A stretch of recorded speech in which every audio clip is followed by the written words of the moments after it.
Well, the long winter break is over, and when we left this last episode, we were on quite a bit of a run, and as you can see, it's still going on. Look at that sea of green.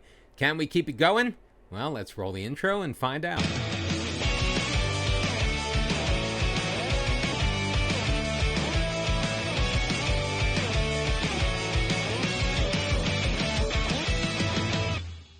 Welcome back, everyone, to episode 14 of Lionhearted, the return of TSV 1860 Munich. As you saw before the intro, a sea of green meant we have been on a winning streak. And as we look at the league table, it is paying off. 6 points clear in first place over Dortmund's second squad. We've got a 9-point advantage on the playoff spot, which is currently held by Magdeburg, and 12 points in the promotion/playoff spots. Dynamo Dresden, 12 points behind us on 40. We've got 52 out of 21. We have won 9 matches in a row heading into the break. So after the last episode with the victory over Würzburg Kickers 2-0 and SV Werder Bremen 2-0, we had another 2-0 victory, this time on the road against Dusseldorf's second squad. We beat Hollischer and Energy Cottbus 2-1 each, and a 1-0 victory over VfB Oldenburg as we headed into the very long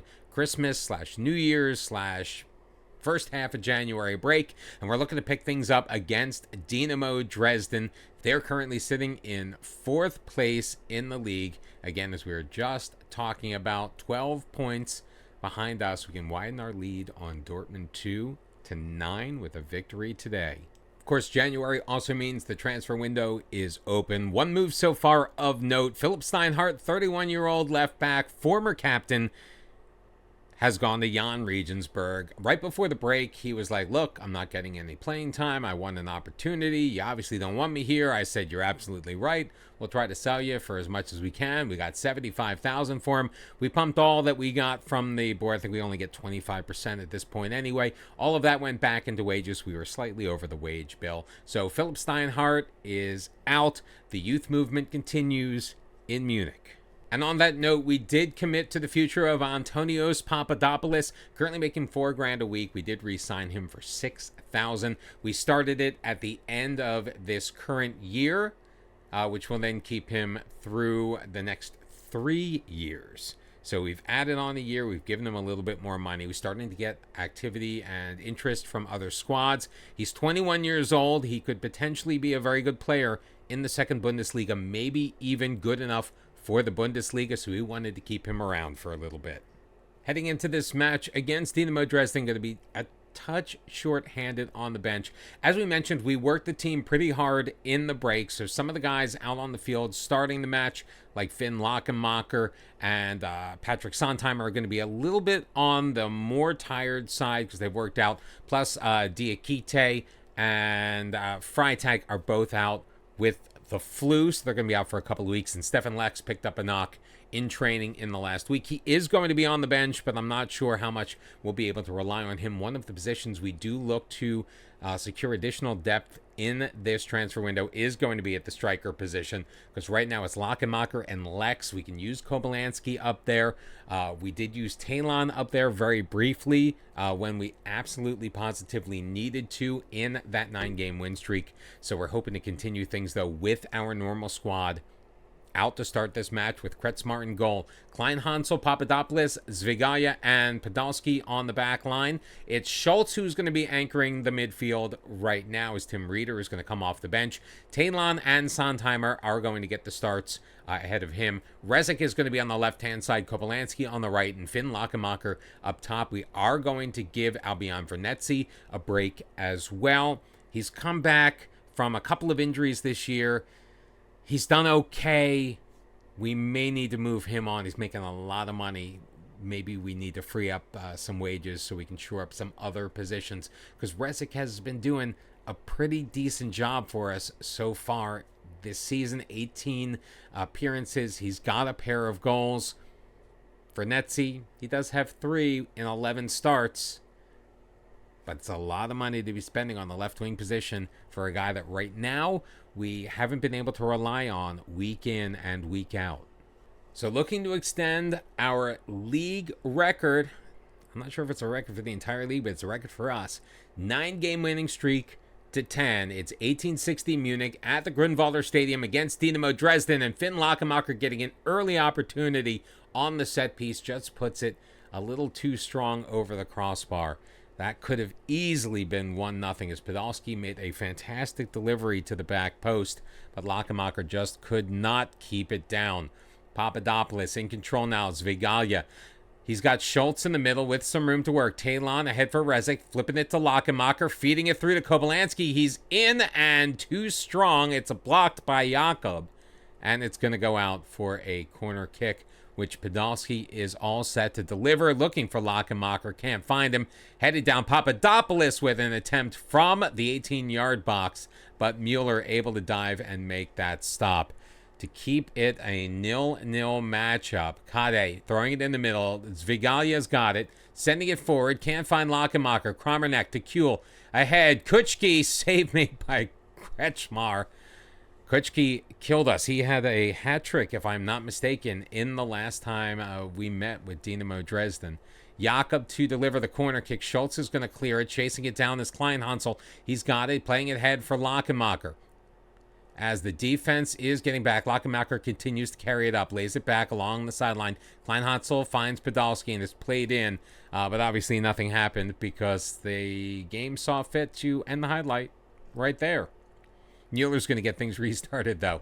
Koki up for Kamernecht, intercepted by Talon, and here we go the other way. Kleinhansel throwing it up the left wing. Rezic is there in the middle looking for Lackemacher, can't find him. Sontheimer, though, has it. Podolski in the middle. Lackemacher can't head it down. Talon's got it. Lackemacher, I think he was offside.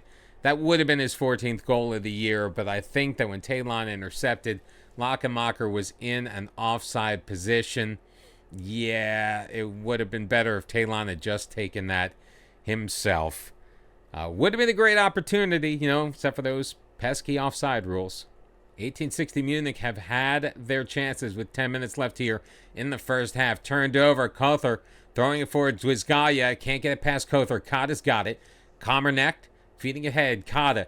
He's got Kuchki. 13th goal of the year, and he continues to kill us, does Kuchki. It's 1-0 Dynamo Dresden. We have not taken advantage of our opportunities. When we did, we were offside, so were they really opportunities? I don't know, but Kuchki splits the defense, gets it in.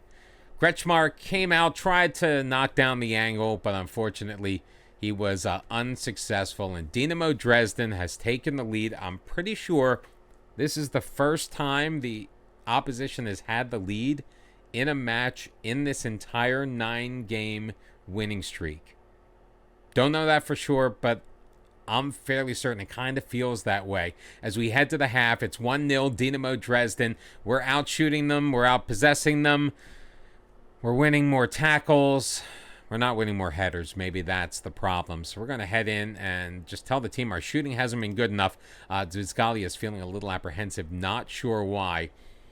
We're hoping this second half is going to be a little bit better for us. I'd hate for the winning streak to end here on camera in the next episode. We were doing so well. Hopefully that break didn't really destroy the momentum that we had built up. Because right now, a Dortmund second team is winning, so they will have closed the gap on us on the league table down to 3 if the results remain as they are. Getting towards 25 minutes left. Dynamo Dresden has gotten the most of this half recently, and I think we are going to need to make some changes. We have some tired legs up, especially in the front half, that attacking third. Oh, my word. Kobylanski will go in for Lackemacher. Rezic is going to actually stay where he is, I believe. Renetsi's going to come in, actually move to the left side. And we will bring in Etamer. Etamer did score a goal earlier on. Unfortunately, he has not been super productive for us. He was a little upset about his playing time. He did get over it. We're going to trust everyone to make a difference and make us proud. So he's no longer unhappy with us, but he really hasn't lived up to the expectations. He's only 20 years old. He could grow into his role, but we're hoping to be in the second Bundesliga next year, and I don't know if he's going to make that jump with us. As we have 10 minutes left, we're gonna try to push onto a more attacking mentality. As Gochi is gonna send it across. Papadopoulos will clear. Vernetzi's got it out, looking for Kobylanski, but Jakob is there. He's got room to maneuver along the left wing side. Pushes past his man. Kata taken down by Kleinhansel. And it's going to be a penalty. And that's pretty much going to end the match, I think. Kleinhansel sent off with a red card. That was the absolute worst thing that could possibly have happened to us here. Honestly, I have no words. I really do have no words for what Kleinhansel just allowed to happen there. So disappointing. It really is. We're not even going to go for it. We're just going to move Reeder back out of his defensive midfield spot to maintain that back four. Well-Rauch to deliver. He's going to score on the penalty kick. It's 2-0. We're going to be down a man. That was a absolutely god-awful play by Florian Kleinhansel, and the whole team is going to have to pay for it. So he's going to be paying a fine. Absolutely. Probably going to fine him 2 weeks' pay, because that was just god-awful. We had a chance to maybe come back into this match, and Kleinhansel just basically guaranteed it wasn't going to happen, as Kobylanski will send it, and it's going to go all the way through to Mueller. Nobody can get their head on it. He'll send it long. There's about a minute and a half left to go. Papadopoulos, Kronenek takes care of it. Kata's got it now, pushing forward. Kuchka's in. Kuchka scored. And, of course, brace for Kuchka. Adding insult to injury, it's now 3-0, Dynamo Dresden. We don't need to see that again. And what an absolutely horrible, dreadful, no-good display from 1860 Munich. Losing 3-0, losing Florian Kleinhansel for at least one game. Kleinhansel's going to lose some money for that, and yeah. So with that embarrassing 3-0 defeat a week in the rear view, we're hoping a Sunday afternoon matchup against mid-table FC Saarbrücken is going to be just what we need. And it is something that we need, because in the intervening time, we have fallen out of first place. Dortmund 2 has taken over the top spot. Obviously, we have a game in hand on them. They won their match on Saturday, but they are beating us on goal difference. So we both sit with 52 points. We need a win today to re-secure first place. Now, even if we don't get the win, not trying to set us up for bad things, and we want nothing but success. Even if we don't get the win, we are still 6 points currently ahead of Dynamo Dresden for that playoff spot. So even though we are in second place, we are still in an automatic promotion position. So there is nothing yet with which to panic about. Now, obviously, with the red card in the last match, Florian Kleinhansel is out of the squad and unavailable. We did fine him 2 weeks' wages. He wasn't happy about it. He demanded a meeting. We gave him the meeting, and us showing up to the meeting made him happy enough for him to back off and relent. So everything is okay with Kleinhansel. Philip Antowski is going to be taking his place. Now, he's not super thrilled because we've been trying to sell him. We brought him in the summer transfer window as a backup. He wants more playing time. He wants us to send him out on loan. We may do him one better and just end up selling him. But he is going to have the opportunity to shine right now, because he is going to be starting as our left back. The rest of the squad is as it would normally be, with Kretzmar in goal. Antowski, as we mentioned, as the left back. Podolski is going to be on the right-hand side. It's going to be Papadopoulos and Zvigalia in the middle as our center halves. Tim Reeder is going to take his place back at the base of the midfield, with Philip Schultz and Talon Dumont ahead of him. Vernetzi will be back in at the left wing, Kobylanski on the right, and Finn Lockenmacher up top as our attacking forward. And we are hoping to start a brand new 11-game unbeaten streak, going against a 4-4-2 Mirko Slomka, running with the old classics. So we are on the road against FC Saarbrücken. 1860 Munich, though, looking to get things back on track. It's going to start, though, with a throw-in in our end. Thrown in the middle as Vigalia sends it clear, but Schultz has got it. Nice slide tackle there as it's sent in the middle. Jakob can't find it. Schultz is going to head it further away. Ganassi looking for Dorfler. Gets over Antowski, but Kretschmar coming out at the edge of the 6-yard box to grab that one and end any potential offensive threat from Saarbrücken as Antonovsky plays it ahead for Talon. Vernetzi in for Lochenmacher. Throwing it forward, Kobylanski one-times the shot and picks up his 11th of the year, and things are starting to look all right with the world. Just a little over 2 minutes in, Talon left wing for Vernetzi, Lochenmacher in the middle. Look at that vision, sending it forward, Kobylanski getting there first and putting it behind the goalkeeper for the 1-0 1860 Munich lead. Let's see if we can add to it. Schultz is going to collect the loose ball along the near side. Lochenmacher's got it in the middle for Tim Reeder. Sending it forward. Vernetzi is there. Vernetzi's in. Save made, and Boder will clear. Papadopoulos, though, pushing it forward again. Perfect opportunity for Albion Vernetzi. Unfortunately, he can't beat the keeper, and it's still just a 1-0 lead.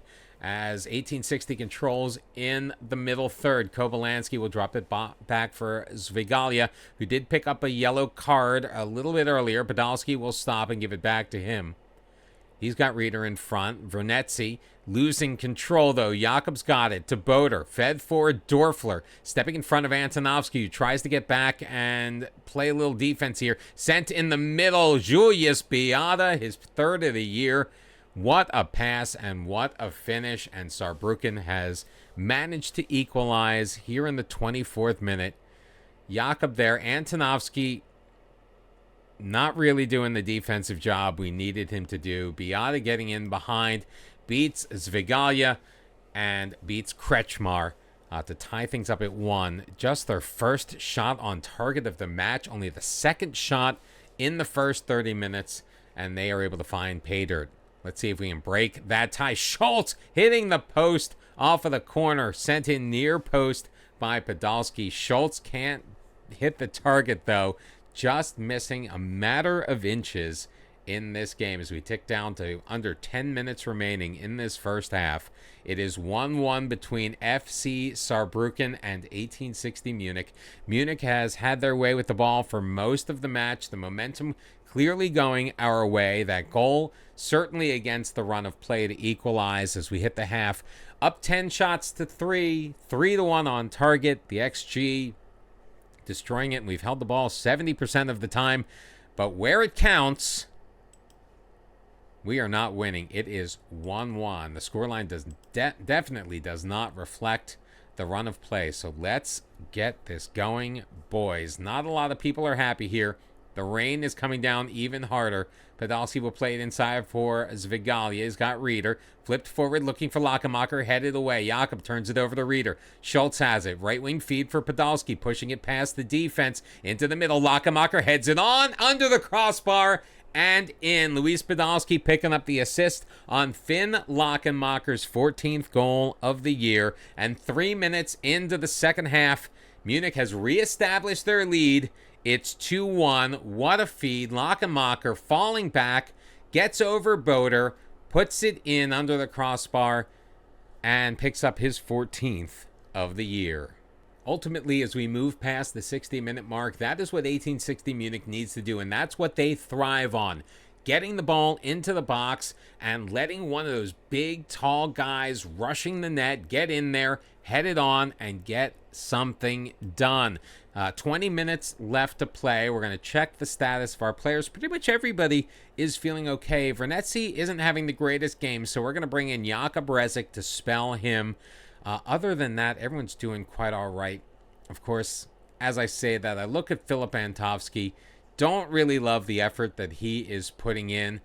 Don't really have anybody that can play that position, however. So what we are going to do is we're going to take him off, and we're going to play Alexis Kalant, who is typically a right back. Kalant looking for a little bit more playing time. Maybe this is a way for him to get it. So hopefully he does not have any issues as we trust him to go out and do a job that he is not used to doing and holding down, buckling down to win this match as we head into the final 15 minutes. We are still looking pretty good up top, although some of our legs getting a little bit tired in the midfield. So with just about 10 minutes left, we're going to make a few changes. Talon is going to come off, and we're going to play Daniel Vine. Vine is more of a defensive type of guy, so we're going to put him on a ball-winning midfielder role on support. Schultz also a little tired as well. Rosenfelder is going to come on for him.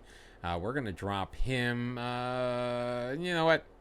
We could still use a playmaker, so we're going to put him on a defensive duty as a deep-lying playmaker. Kallant's going to move back into a defensive duty, as is Podolski, as we look to waste a little bit of time, knock the tempo down just a little bit. We'll play for set pieces. That always seems to work out well for us. We'll slow the distribution down there, as well as drop off just a touch more, and maybe not try to prevent the short goalkeeper distribution. We'll let them get the ball out. We would actually prefer it if the goalkeeper goes a little bit deeper, because a lot of times we're able to collect the ball there. So going a little bit more defensive, kind of going into our shell, parking the bus a little bit.